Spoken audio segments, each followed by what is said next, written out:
Hello beautiful people, my name is Varstahl, and today we're taking a look at everything that went down at E3 this year. I hope you don't mind, but I thought that for once, instead of going straight to the marketing and the conferences and all the serious discussions about games and microtransactions and releases, it would be nice to start with a very happy note. And so here comes the very first Varstahl's top 5 funny moments of E3 2019. At number 5, we find mandatory way too long for their own good Japanese games titles, such as Dragon Quest XI's Echoes of an Elusive Age Definitive Edition, not to be confused with the title of the PC version, Dragon Quest XI Echoes of an Elusive Age Digital Edition of Light. At number 4, we find AMD's What You Think About That edition. What do you think about that? What do you think about that? What do you think? What do you think about that? What do you think about that? What do you think? What do you think? What do you think about that? What do you think about that? At number 3, Nintendo hits us with Bowser, but not that one. Huh? What? What are you doing here?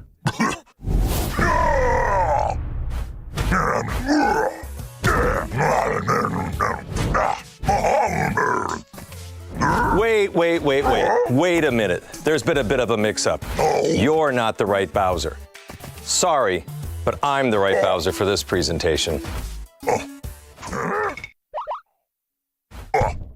Not this way. No, this way. Bye-bye. Maybe next time. At number 2, but only due to the meme inflation, the feeling of being there, of walking the streets of the future, is really going to be breathtaking. the crown goes to the best E3 pre-conference segment, Ice-T's Rules of Gamer Etiquette. There's a delicate art to dealing with a troll. And my approach, which is obviously the best approach, is to kill him with kindness, or I just mute the dumb f***s. All right, last one. You're in a game, and over the chat, you hear a voice that doesn't quite sound like you. So you, A, stick to normal comms because video games are for everyone. And what's it to you? B, focus on your own damn game and mind your own shit. Or C, show some motherfucking respect because I'm sick of hearing all that sexist, racist, homophobic bullshit from a few punk-ass motherfucking dumb f***s out there trying to ruin this shit for the rest of us. I knew you'd pick C. Good job. I think we all learned something today. And by the way, team killing is for assholes. Enjoy the rest of the show. Google unveiled some more details about this Stadia project, although for the most part they were just marketing bullshit and FOMO exploitation. This gaming platform streaming will work on anything that runs the Chrome browser, the Chromecast Ultra and the Stadia app on Pixel 3 mobile phones. To play on the Chromecast Ultra, you must have Google's own controller. The marketing speech promised speeds faster than your eyesight, but they didn't provide any hard data at all. So let's suppose a normal connection. On a gigabit business connection, I get somewhere from 8 to 36 milliseconds in response. So already, depending on the endpoint, the need to send the controller data back to the Google servers and get the response, it's very debatable and remains to be proven. And I didn't even take into account the monitor response rate and the controller input lag. But let's forget the marketing pitch for the moment and go to the data they actually provided. In order to use Stadia, you need from 10 megabits to 35 megabits per second, depending on the quality you want to achieve. 720p stereo for 10 megabits, 1080p HDR and 5.1 surround sound for 20, or 4K HDR with 5.1 surround for 35 megabits. For somebody on a gigabit connection, those sound very peasant numbers, but still you have to remember that even 35 megabits is actually quite a lot for several households. As much as I despise game streaming, to be honest, the initial value proposition, it's not that bad. With Stadia Base, you can have no monthly subscription and just buy the games you want to buy and play them at any time. Although with this platform as a service thing, you don't actually buy the game. You can't mod it, you can't alter it in any way, you can't back it up, so For $10 a month though, and that's the interesting part, you can theoretically play a selection of games from the library with 4K HDR graphics. So at this point everything becomes, is there anything I like included in the Stadia Pro monthly? But on the other hand, when you actually have to buy the game, is it even worth it at that point? So I need to spend like $60 for example, but instead of buying it on GOG or Steam or whatever, where I can install it and play it at any time, and even if it's removed from the store, I can still keep playing it. Do I actually trust Google not to remove the stuff from my library after I already bought? Honestly, no, not really. I don't trust Google at all. They've already done this very same thing in the past from Android stores and whatever. I don't trust them at all. So I would never, ever buy a game from Stadia. And of course a lot of publishers are on board with this. It's ripe for exploitation. Imagine this. Electronic Arts releases FIFA 20 on Stadia. You take the game on Stadia, but after 1 year, your license to play the game expires magically, and you're forced to buy FIFA 21 or not play at all. This is not even some dystopian vision, it's quite literally how software as a service operates. And quite frankly, Google being Google already proved time and again that will f over their customers like it's nothing. And to conclude, they introduced the Fear of Missing Out Special Edition.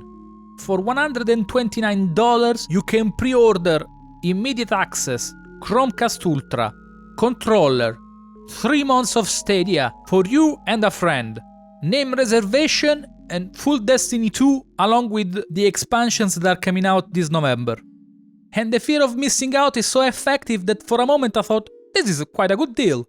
A Google controller that I don't need, along with a Chromecast Ultra, which I will never use, and a microtransaction-ridden game and its expansion for more microtransaction spending. Yeah, thanks but no. This needs some serious road test, but the free games with Stadia Pro could potentially be a good deal. Another year, another make-believe Electronic Arts conference thingy, with scripted interviews that are faker than a porn star tits, more microtransactions and expansions and season passes for everyone. And thank you for the question. I wasn't expecting that. It's as if this pseudo-interview wasn't rehearsed, so much so that we even have a pre-built overlay. Look at us, we're having applause. Sorry there, I might have gotten a little too deep in the marketing spectrum. Back to our regular selves. We start very strong with Jedi the Titanfallen Order, the new Star Wars game developed by Respawn. And ironically, this is the best part of the entire conference, since they actually threw the script away and had a genuine conversation. It's a single-player action-adventure based after the third movie, and it's fully canon. Mechanically, it features freeform combat, which sounds very interesting, and metadata such as map are provided organically.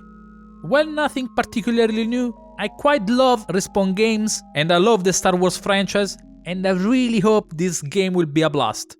There are no other info at the time of this recording, but it is said that more will be uncovered in the Xbox section. In any case, if you keep the game aside for a second, look at the bot. Oh, I can already tell. Pre-order the limited edition bot now for $629.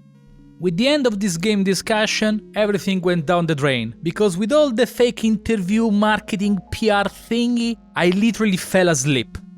So I'll be brief while trying to give every information you actually need, which is not a lot since most of it was PR bullshit.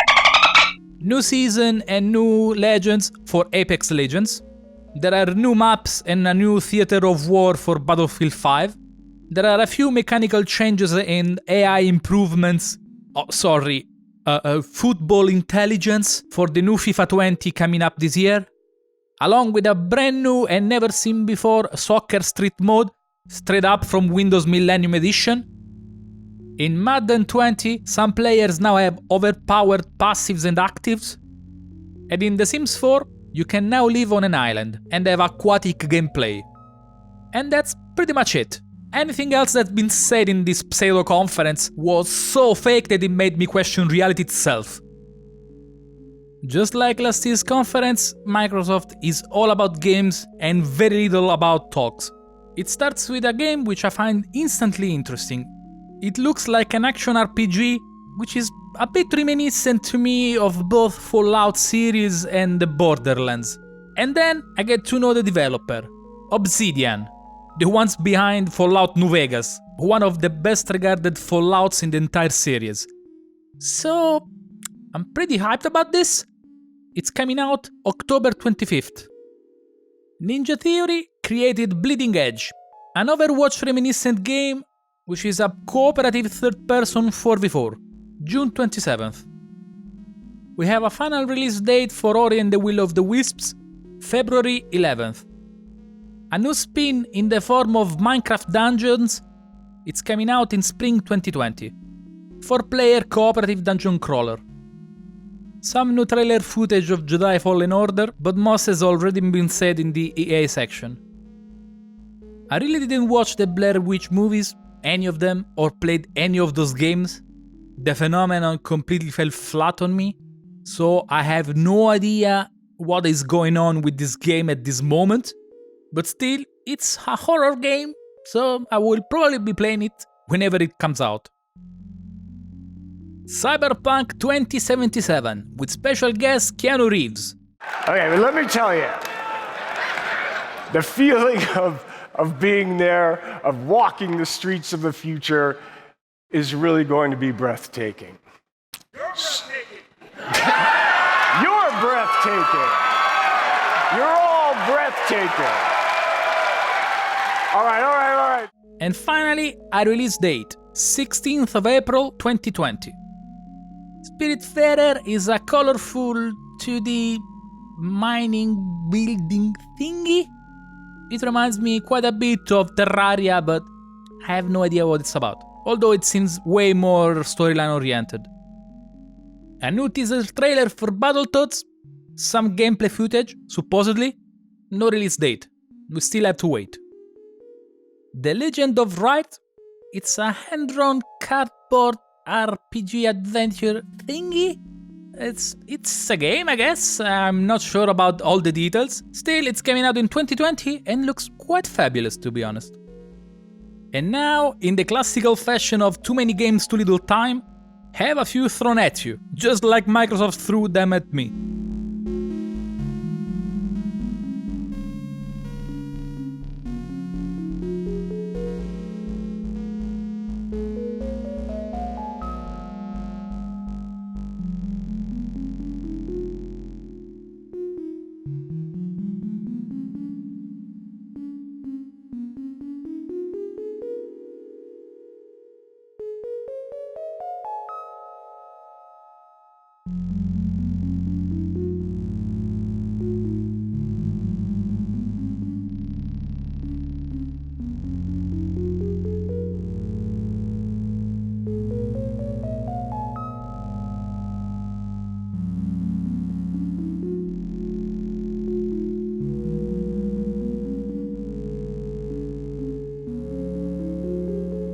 Microsoft announces something quite unique and new, the Game Pass for PC. Similar to the Xbox Game Pass, for $10 you can play hundreds of games starting from June 9th, and for $15 you get the Xbox Game Pass Ultimate, which include the Game Pass for PC, the Game Pass for Xbox, and the Xbox Live. On top of that, in the Game Pass for PC is included the entire Master Chief Collection. Yeah, I think they got my money there. Damn it, they're good!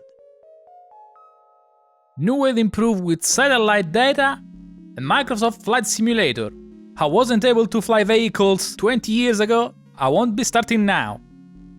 And speaking of blast from the past, Age of Empires 2. Again. Definitive Edition and 4K remake. Again. Coming out this fall. Do you fancy post-apocalyptic RPGs? Wasteland 3 is coming to you at some point in the future. Double Fine Productions joins Microsoft Studios, along with the announcement of Psychonauts 2. If my wallet wasn't dry enough, LEGO Star Wars The Skywalker Saga, which includes all 9 movies, 2020. I haven't really understood if it's a different kind of Xenoverse or whatever, but Dragon Ball Project Z is coming in 2020. My bank account. A time-looping interactive thriller of which I understood nothing about. 12 minutes. Some deads have been killed. That's all I've got from the trailer. Way to the Woods. An adventure game that's dear to my heart. Gears of War 5 is coming out September 10th, and on top of the usual game modes like Horde, includes a new mode which is Escape, a 3-player co-op. From the trailer it kind of looks like a 3 players Left 4 Dead, maybe? A new controller is out, the Elite Series 2. Configurable everything. Tune this, tune that, 3 modes, such buttons, wow, many Elite, embedded long capability battery. It does look pretty good though. Some more footage of Dying Light 2, coming out in spring 2020. Although I'm fairly sure I already saw this footage, so is it really new? For the shut up and take my money moment, a LEGO Speed Champions expansion for Forza Horizon 4. Basically it's Forza Horizon with LEGO cars. God, this year will suck for me! Gears Pop is confirmed to be a mobile game, sort of Clash of Clans or whatever, PvP, I don't care. New expansion for State of Decay 2, Heartland, which includes a massive campaign and 2 different storylines. For the theoretical first time in the Western market, a free-to-play, massive multiplayer online JRPG, Phantasy Star Online 2, massively famous. I'm ignorant, never heard of the first, never heard of XB1, I don't know. To continue on Asian things I know nothing about even though they're massively famous and have 20 years development experience, Smilegate brought to us Crossfire X, which should be an online tactical first-person shooter. But I'm ignorant, so I don't know. A new Tales game, Tales of Arise, is to come out in 2020. Borderlands The Handsome Collection has been announced with new content, and Borderlands 3 is coming out September 13th. Developed by From Software and written by Miyazaki and George Martin, Elden Ring, another highly anticipated game I know nothing about. I must be living under a rock at this point. And now for the final heavy hitters. xCloud, which deeply sounds as competition for Google Stadia, console streaming, which should be sort of a hybrid version of xCloud together with an own console. They talk about hybrid streaming but couldn't really figure out, as per usual Microsoft. And finally, the new console, Scarlett, with a custom-made CPU based on Zen 2 and Navi, GDDR6, SSD, real-time ray tracing, 120 FPS, 8K support. But I'm not the only one saying that, okay, all these pseudo-technical stats sound impressive. But let's remember that art direction kind of trumps all of that. One of the best games for Xbox this gen is an action-adventure starring a fox developed by a single person in Nova Scotia. So, yeah. Developed by 343 Industries, coming holiday 2020, Halo Infinite. This year, Microsoft will have a lot of my money. Bethesda did pretty much nothing to keep people awake.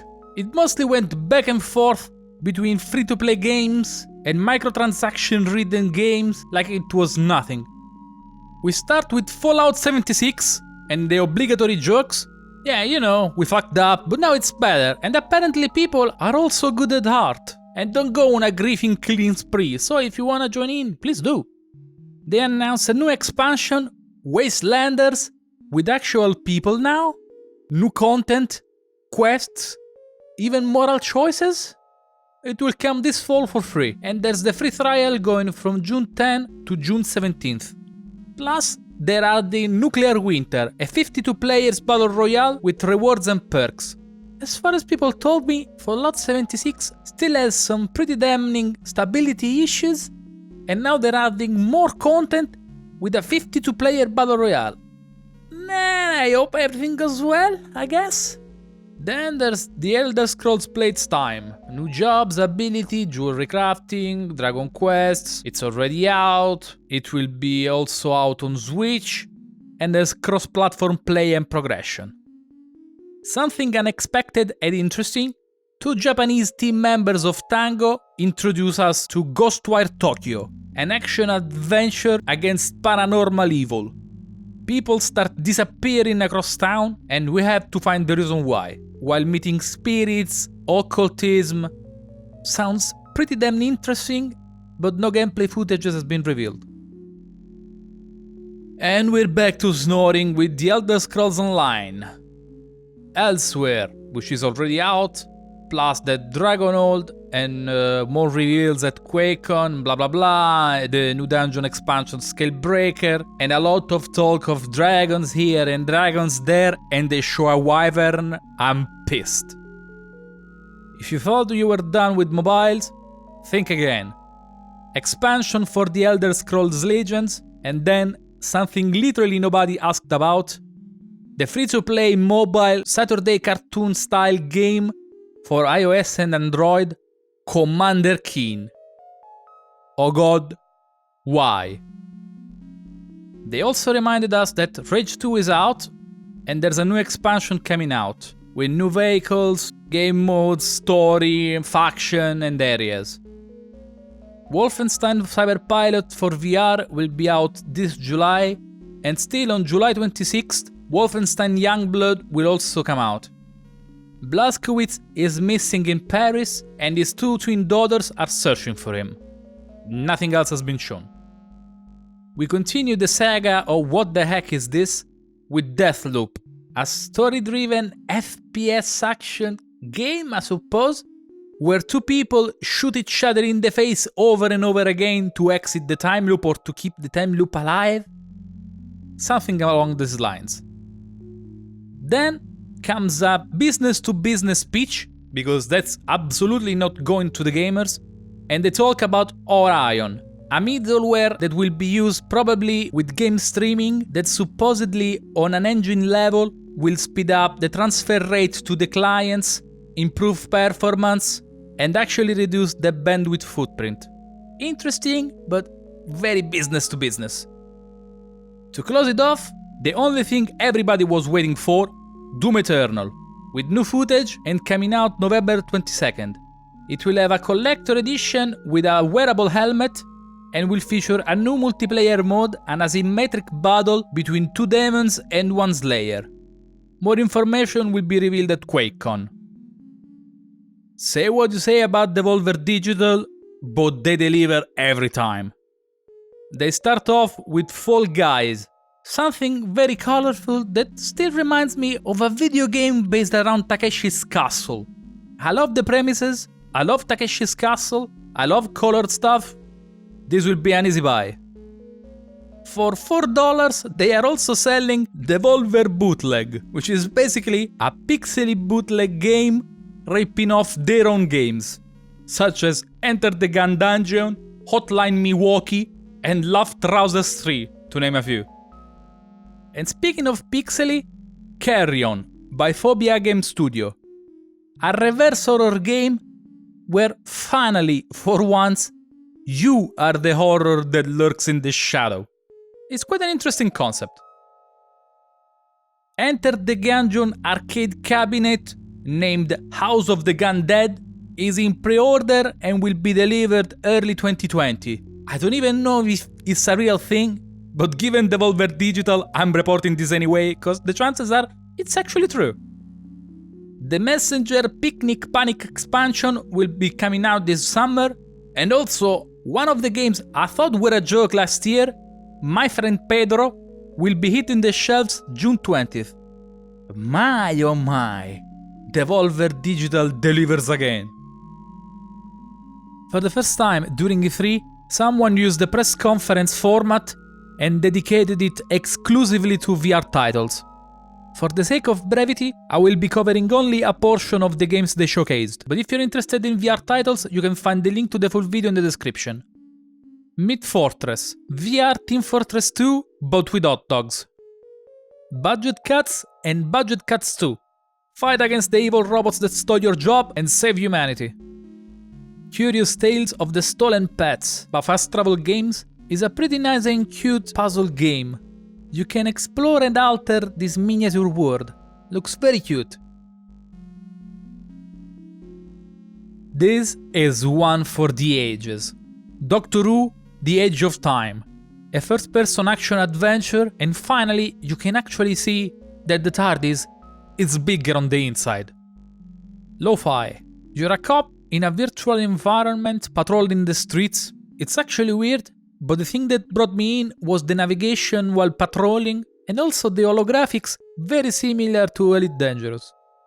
Acorn is an asymmetric multiplayer game where one player tries to fend off the attacks of the squirrels controlled by mobile devices while they are trying to get past the oak's defenses and steal its acorns. I expect you to die! Also known as the James Bond simulator. This game has been out for quite some time, so I'm not sure why it's in the reel, but admittedly it's one of the best VR games there are, so... Mini Mac Mayhem. An online 4-players VR tabletop strategy game. Can also be played against AIs at different difficulties. Golem is an atmospheric adventure game exclusive to PSVR. Dance Central is one of Harmonix's new VR titles. Customizable avatars, online cooperative and competitive modes. It even includes a fitness app to track how many calories you've burned while playing the game. Lone Echo 2 is coming at some point in the future, and it's a VR space adventure game. Boneworks, a narrative-driven action-adventure, uses some quite peculiar physics-based weapons and physics-based mechanics to navigate through the environment and fight the enemies. Battlewake. Oh boy, take my money! A pirate adventure that could quite be described as Guns of Icarus but on water. You can customize your ship, you can fit your ship with a number of weapons, it has a single-player campaign, it has a 4-player co-op campaign. Gotta play this. Space Team VR, based and licensed on the mobile game. This is a couch-shooting game, local or online co-op. 2 to 6 players have unique access to a number of controls on the ships. So the only way to get the spaceship going is to communicate with each other. But let's be honest here, it usually involves a lot of shouting. Another one of the Harmonix VR titles is a VR rhythm shooting game. You can also create and play custom maps. Asgard's Wrath is an action-adventure RPG based on Norse mythology. But the most important thing for me is that you, as a god, can take animals and convert them to humanoid form and let them fight with you. Dual-wielding shark? Yes please! Rogan, the Alana Pierce simulator, although not really, is a medieval stealth game. Your task is to uncover the mystery surrounding the Lord's death, while trying to stay alive if possible. Garden of the Sea, while still being under development, in my opinion shows a lot of promise. You start in a small island cottage and you start expanding by crafting, doing some farming, and there's also a lot of pets to nurture and to interact with. It looks very chill and cute, and if they're gonna add an interesting fishing element to it, as they stated they wanted to do, they pretty much got my money. Oh, and you can also sail by boat and explore other islands. Abe Will Fix You is both a location-based VR movie and a VR game. A robot terribly fell in love with you. Aspire 1 VR Operative, semi-realistic stealth action game which is basically Splinter Cell in VR. I dig it. Pistol Whip is a pretty good mix of runner and rhythm shooting game. Very fast-paced, interesting title. PC Gaming Show starts with a blast. Out of nowhere, Evil Genius 2 World Domination, the sequel to Bullfrog's Evil Genius. Do I need to sign with blood or something? Since that wasn't enough, after 15 years, Vampire the Masquerade Bloodlines 2. Don't break the Masquerade. Starmancer. A better version of what space-based DF9 was supposed to be, but wasn't. You play as an AI in the space station and have full control over the base, including the creation of colonists. Expand the base, support life, test to your metal art content, and try not to get killed in retaliation. Chivalry 2, the expanded version of Chivalry. Multiplayer, team objective, and now up to 64 players with horses. Bigger and better.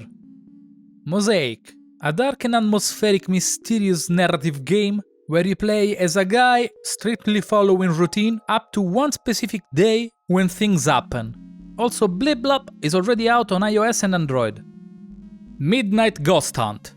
Garry's Mod prop hunt with a Ghostbusters theme where the ghosts can also fight back. Unexplored 2, The Wayfarer Legacy. A roguelite action RPG which takes place in a vast world. Samsung announces a new curved monitor. G-Sync, 3000:1 contrast ratio, 1 millisecond response time, and a refresh rate of 240 Hz. $400 for the smallest 27 inches. Funcom announces the publishing of several new games and DLCs. Mutant Year Zero Seed of Evil is an upcoming DLC for Mutant Year Zero Road of Eden, a post-apocalyptic turn-based tactics game which looks like an illegitimate child of Fallout setting with XCOM's gameplay. Conan Unconquered, released a couple weeks ago, is a mix of RTS building game mixed with a horde mode. Moons of Madness, releasing this Halloween, is a first-person story-driven horror which joins Mars exploration with Lovecraftian themes. And finally, Conan Chop Chop, a top-down action-adventure game with chibi-looking characters in a Conan the Barbarian world. Last Oasis, nomadic survival MMO. You build moving bases and travel with them across the world. Age of Wonders Planetfall, a 4X strategy game with laser-wielding dinosaurs. I don't think you need more information than that. From the creators of Sniper Elite, Zombie Army Dead War 4, a new campaign for 1 to 4 players. Am I the only one fed up of games with World War II settings, Nazis and zombies? Apparently, yeah. Remnant From the Ashes, a co-optional action-adventure game where you play in a world dynamically generated from encrypted mutations that also guarantee unique weapons based on the current mutation. Griftlands, a sci-fi deck-building roguelike game. Planet Zoo, one of the most anticipated games of the PC gaming conference. Developed by Frontier, this sounds quite good because I really wanted another Zoo Tycoon in my life, but at the same time, it's developed by Frontier, the same people behind Jurassic Park Evolution, who took the license, the premises of Jurassic Park Operation Genesis made 15 years ago, and managed to make it flashy, but worse. I really hope they do a great job for this. Yu Suzuki Shenmue 3. Where do I even start with this? First, they took $7 million from Kickstarter. Then they took Sony's founding. Then they took money from Deep Silver's publishing deal. And since that apparently wasn't enough, with a classical bait and switch, now they took an exclusivity deal with Epic Store. And after all of this, it still looks like it's gonna be a game inferior to any Yakuza game out there. Make of it what you will. Songs of Conquest. A very nice pixely 3D adventure turn-based strategy game. It's still in early alpha, it's gonna be out sometimes in 2020. Vermintide 2, the sequel to Warhammer's Vermintide. Single player, co-op, and now even PvP. Announced in development, Per Aspera, a sci-fi planetary simulation where you, an AI, have the task to terraform Mars and make it hospitable for humans. Ancestors, the Humankind Odyssey, is a survival RPG but with a twist. You play as a monkey-like ancestor to the humans, and through exploration and clan growing, expanding over the territory, you can evolve your character. A few games already out on the Epic Store. Solar Ash Kingdom, The Pathless, Untitled Goose Game, Phantom Brigade, Atomic Crops, Rune 2, What the Golf, and Sojourn. Auto Chess is coming to PC. Short history lesson. Auto Chess, formerly known as Dota Auto Chess, was built as a mod for Dota 2. After failing to reach an agreement with Steam, they removed Dota characters and they went with their own. They started development for a mobile standalone app, but they also wanted to release a standalone version for the PC. In the end, and this shouldn't come as a surprise to anyone, it's now an Epic Game Store exclusive. Chris Tales is a Western JRPG-inspired game with some timeline alteration mechanics that allow you to check in real time past, present and future of your character. It's a bit strange as a concept and I don't know how it could play out, but there is a demo already available on Steam. Valfaris, a brutally metal action platformer. Borderlands 3 is releasing shortly, and Moz, one of the newest characters, is a mech pilot and also Randy Pitchford's favorite Vault Hunter. Man-Eater, the open-world shark PG. A few new details have been uncovered. Through eating, you will gain XP that will advance your baby shark in life. And after certain milestones, like hitting puberty or going from teenager to adult life, you will be able to evolve and acquire unique skills that will shape your gameplay. A new expansion has been announced for Terraria, Journey's End. Telling Lies, spiritual successor to her story, seems like an evolution of the formula. You can use subtext to find new videos and further explore the story. It will be released later this year and has about 10 hours worth of video footage. Which reminds me that I still have to put out my video on full action video games. A new expansion for Warframe will launch this summer. 1 to 4 players cooperative space ship-to-ship combat. Most of the information will be revealed on Tenno Live. Genesis Noir has quite the art style and features a storyline that starts before the Big Bang. El Hijo, a spaghetti western inspired adventure game which looks pretty rad. Baldur's Gate 3. Ladies and gentlemen, it's happening. You start the game in the city, which is chock full of mind flayers.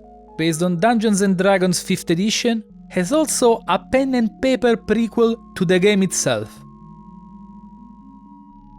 Limited Run Games is a company specialized in bringing limited edition physical copies of games that were previously released as digital only. While technically there's no new game announcement, I'm something of a collector myself. And so I thought you guys might find some news for this short segment. We start with the final batch of games for the PlayStation Vita. Deadbolt, Guacamelee, Super Mutant Alien Assault, Pix the Cat, Revenant Dogma, Mutant Blobs Attack, Rocket Birds 2, Atari Flashback Classics, Super Meat Boy, Damascus Gear Operation Osaka, Damascus Gear Operation Tokyo, Metal Slug 3, Peppers Please. And now for the rest. Power Rangers Battle for the Grid, Hover, Transistor, Rogue Legacy, Bad North, Dark Devotion, Blazing Chrome, Freedom Planet, Turok and Turok 2, Blaster Master Zero, Red Faction, and a toy collection which includes, in a single 3DS cartridge, Mutant Mads, Bob Monkey, Geodrifter, Mutant Mads Super Challenge and Chicken Wiggle.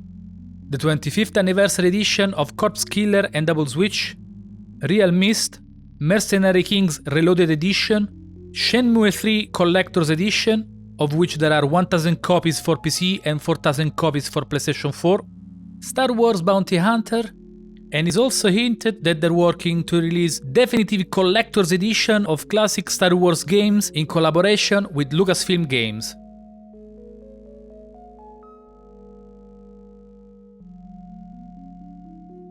Ubisoft starts the conference with Legion, the new game in the Watch Dogs franchise.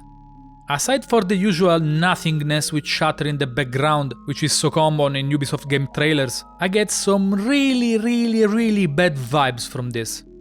It seems to me that they're pushing back the whole idea of commando operatives, like they did in Watch Dogs 1, which is one of the reasons they failed, trying to come up with a GTA of their own. As opposed to Watch Dogs 2, which, in my opinion, was phenomenal. with Legion they seem to have gone one step forward and two steps back. In any case, there are quite a few changes. You now supposedly can recruit the entire London in your DedSec crew. As a squad, you can control each operative and it all seems tied up with an AI running on their mobiles. They also added permadeath for your crew members, which I absolutely despise. I don't know about this. I thought that after Watch Dogs 2 the worst was behind us, but it seems we still need to tread carefully around this series. Also, apparently, they decided they can't just stop at ruining the gaming world, and so are now filming two different TV series. Mythic Quest Raven's Banquet, a TV series about game development of a 4 video game, and another one based on The Division, directed by David Lynch for Netflix. Did nobody tell them that last time they tried with a movie on Assassin's Creed, it turned out to be horrible? New season for Rainbow Six Siege and new operators. Operation Phantom Sight has already started. Adventure Time characters join the Brawlhalla roster. The Punisher and the Dog inform us that starting from Ghost Recon Breakpoint, AI teammates are actually reintroduced in the game.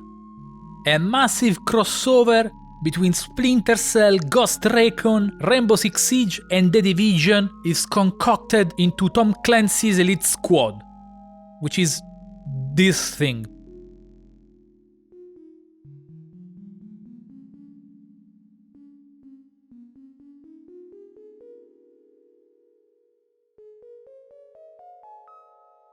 Also in other news, they announced Rainbow Six Siege Quarantine, a 3-player tactical co-op game, which is more or less basically Left 4 Dead. Oh, sorry, Left 3 Dead. The Division 2 will be free to play from June 13th to June 16th. They also announced their first expansion, although it's gonna be a quarterly release.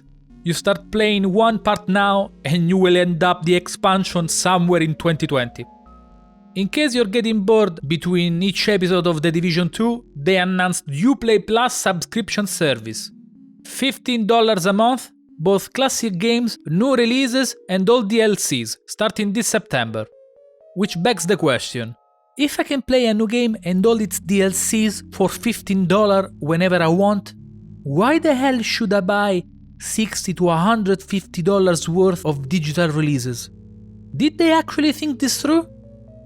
At least they had the courage to end it up with something actually decent. The first game is Roller Champions, a team PvP game which is a mix between roller derby and basketball, with a demo available June 10th to June 14th.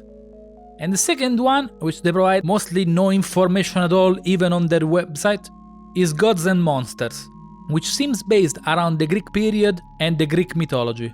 Judging by what they wrote on their website, they're trying to make something like Breath of the Wild, but I could be mistaken. When I heard of AMD's Next Horizon Gaming, I really didn't know what to expect. Back in 2002 to 2005, both AT and AMD were on the forefront when it came to talking to devs, even smaller developers, pushing their brand and technology forward, working with coders across the globe, and I always found at least some booth or some conference every time I was joining any demo scene event across the world. Then, for the longest time, quite the opposite happened and complete radio silence. So I was most curious to know what they were bringing forward, and I'm really glad I tuned in. Their conference revolved mainly around Xen 2 and Navi architectures. They were proudly flexing about developing the first video card to support PCI Express 4, on top of being the horsepower for both the PlayStation and now the entire Xbox Scarlett architecture. First, they started with an overlook on their new CPUs. Minor improvements over the Intel counterparts, although they blow them out of the water when it comes to gaming and streaming at the same time, for example. And of course, they have a low TDP and less than half the price of Intel CPUs. They announced a range of these processors from 6 physical cores to 12 physical cores, but then at the end of the show, they announced a commemorative CPU for the 50th anniversary edition with 16 physical cores, 32 threads, 4.7 GHz boost for $749. And in a very similar fashion, they announced the GPUs. With a new technology and architecture, they achieved higher clock for less power, reached almost 10 teraflops, and generally perform better or equal to their Nvidia counterparts, except for the fact that they're much lower in price. But then, they also announced the 50th anniversary edition, with more than 10 teraflops, almost 2 GHz boost for $500, only available on AMD.com. After the hardware speech, they introduced a new open source technology that helps developers increase their image quality while bringing close to no overhead to the table. This set of tools, named Fidelity FX, can be introduced at the game engine level or applied by gamers simply using AMD Radeon image sharpening tools. They also re-engineered a portion of their drivers or the software corollary and created Radeon Anti-Lag. This is basically a software system that reduces the computation overhead to bring the video image to the monitor faster. A few game developers show some tech demos. One of the most amazing pieces of work is Gears 5 for PC.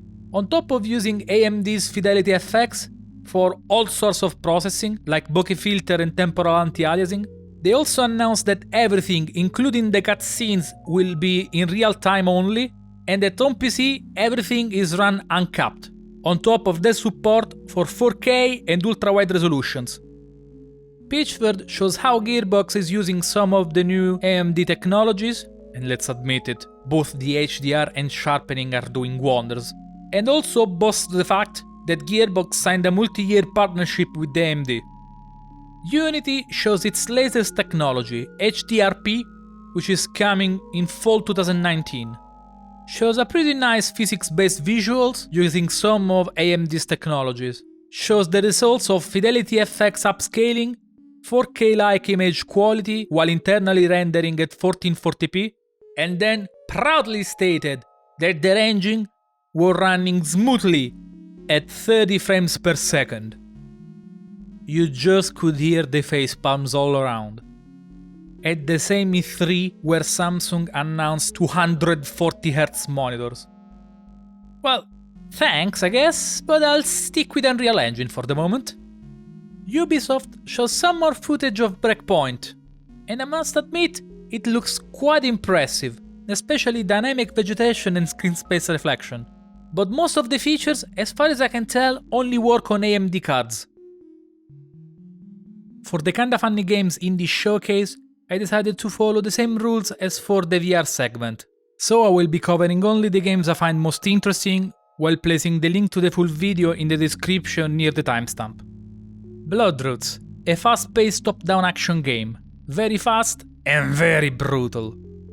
Amsterdam, by the creators of Guns of Icarus, is an arcade brawler, where you play as a kung fu-powered hamster fighting for your own city. Speed Brawl is quite an interesting turn on the brawling genre. With its 2D side-scrolling mechanics, it uses momentum as an attack multiplier. The faster you're going, the harder you hit. Wave Break, Wave Race mixed with Mario Kart mixed with Tony Hawk Pro Skater. Tracker is the first example I ever seen of single-player split screen. It sounds like a nightmare, but I found one. In Looking for Heals, you play as the group leader, which is also the healer. Falcon Age, the most important game release in my life. Race falcons, play with them, and fight enemies alongside them. Roman, human Splatoon with food-themed weapons. After Party, you're stuck to hell for all eternity, but if you manage to beat Satan, you can go back to Earth.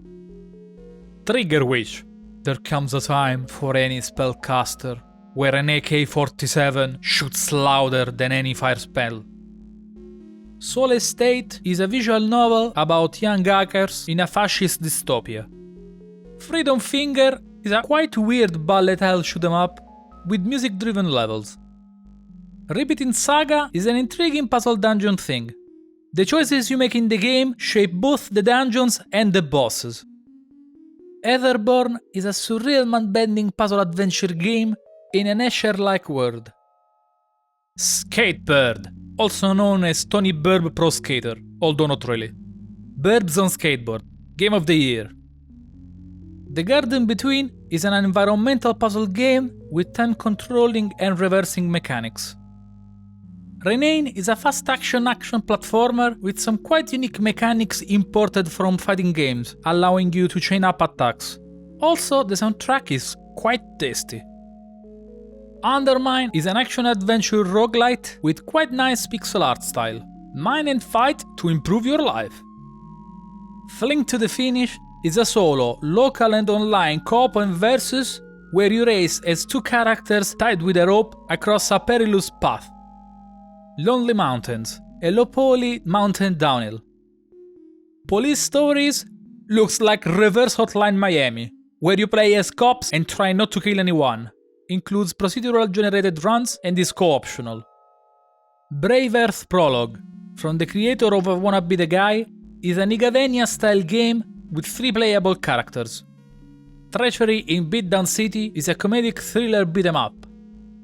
Tamarin, an exploration 3D platforming action game, but the main character gives me the creeps.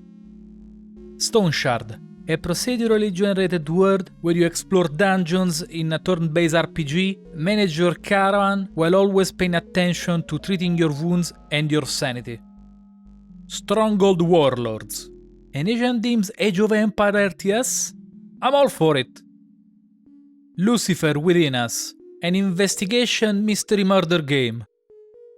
Half Past Fate, a rom-com adventure. Superliminal, a surreal perspective puzzle game. Reminds me a lot of the Stanley Parable actually, and I mean it in a good way. Castle Storm 2, a cartoony 4X game, and with a lot of charm. Trials of Fire is a tactical RPG mixed with deck building with a quite unique tabletop feel. Relic Hunter Legend, a free-to-play 4 players cooperative loot and shoot. Lost Ember is an exploration adventure game by the point of view of animals. Square Enix starts the conference by showing the Final Fantasy VII Remake and is welcomed by the screeching of the banshees in the audience. They split the game into sections and claim that so far the content spans 2 Blu-rays. But if I understood correctly, the game currently stands between 25% to 30% of the content on the first CD out of 3 of the original Final Fantasy VII game. At this pace, we can expect the full game by 2070, give or take. So far, the reception has been a bit mixed. There are people who are welcoming the turn-based tactical into an action-adventure, while there are several else who wish it would come back. I believe it's okay, I didn't see anything particularly great or bad with it. Life is Strange 2 with new footage and reaction of emotions. Insert the David Cage meme. Still, the game is only 60% complete. The remaster of Crystal Chronicles now has an online multiplayer mode. Octopath Traveler is now on Steam, which reminds me, I still have to finish it along with Super Mario Odyssey on the Switch. The Last Remnant Remastered, surprise release on the Switch. Dragon Quest Builders 2 is a sandbox action RPG with voxel-based resource gathering, crafting and building, and has an online multiplayer for up to 4 builders.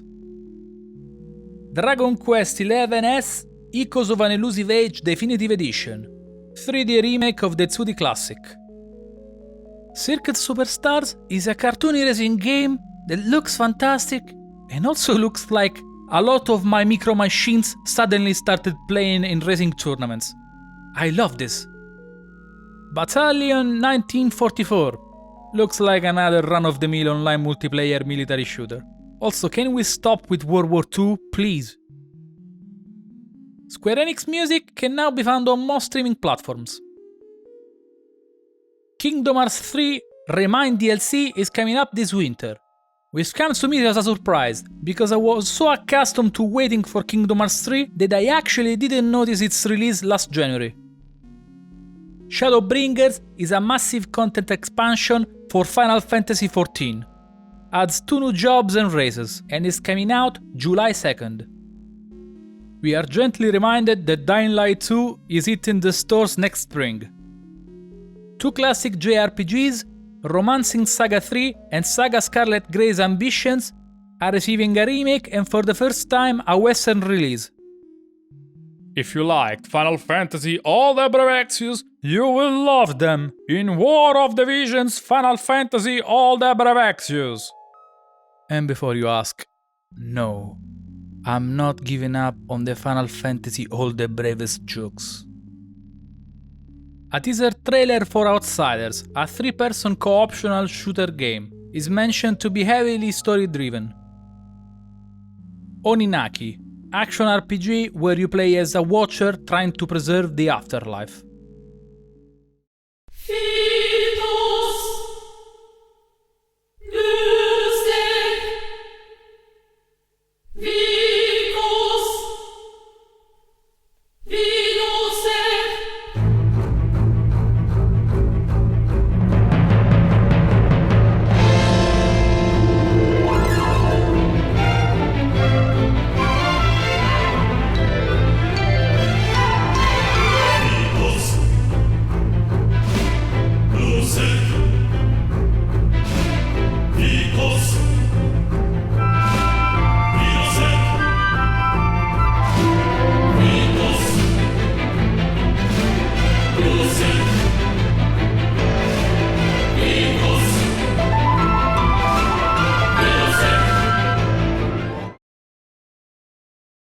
And they're closing the conference with a hype with The Avengers, an action-adventure game which is set in time after the Avengers disband. Software as a service, online multiplayer, with additional content coming free. But they specifically said, and I quote, no loot boxes or pay to win, which is fairly too specific for a random comment, which then begs the question, where are you putting microtransactions in? Because let's face it, it's the classic server scenario. A waiter brings you another dish and tells you, oh, and there is no pubic hair in there. At which point you immediately say, why? Was there pubic hair in my previous plate? Or will it be in the next one? Time will tell, I guess. New characters for the Super Smash Bros. Ultimate roster, from Dragon Quest XI and Banjo-Kazooie. Also, Rathalos? Is that you? Dragon Quest XI is seeing a Switch release on September 27, along with a Steam release on September 4th. Luigi's Mansion 3 is coming out soon, and now features a co-optional mode through Goo Luigi. The Dark Crystal Age of Resistance Tactics, also known as the f*** is that? Legend of Zelda Link's Awakening is a chibi-toony Legend of Zelda with a plasticky feel and an isometric 3D. It also features an in-game dungeon generator. It's rightfully on my must-buy list. Trials of Mana, remake for the Switch in early 2020. The original 3 games are also on the Switch: Mystic Quest, Secrets of Mana and Trials of Mana, also known as Collection of Mana.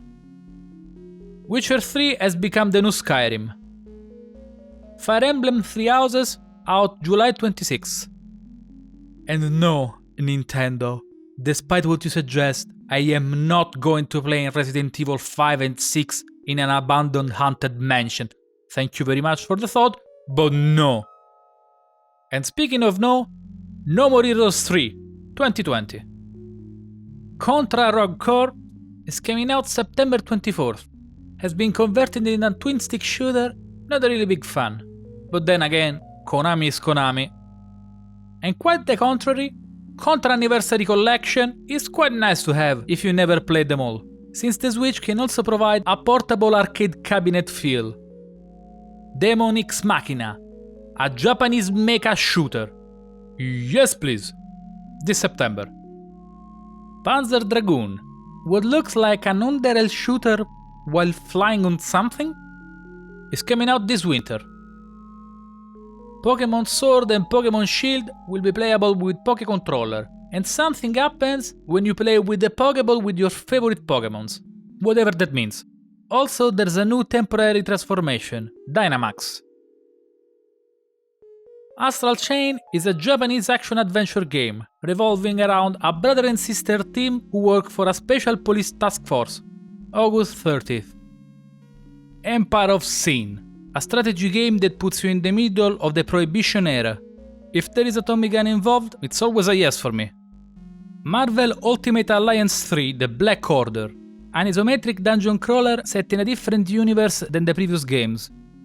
Cadence of Hyrule, a Legend of Zelda themed Crypt of the Necromancer. Mario and Sonic Olympics game. This one's pretty self-explanatory. Animal Crossing New Horizon, next March. And now a list of upcoming games.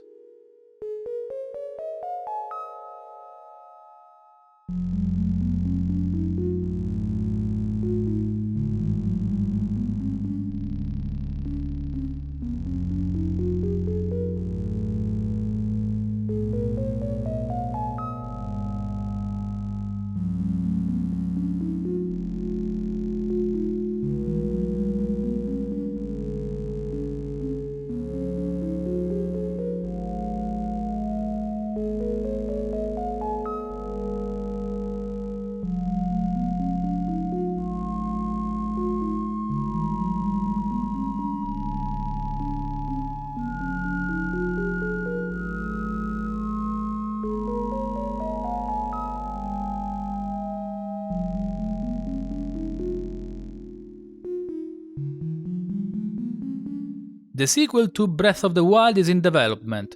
If it's anything like Breath of the Wild, they can also keep it.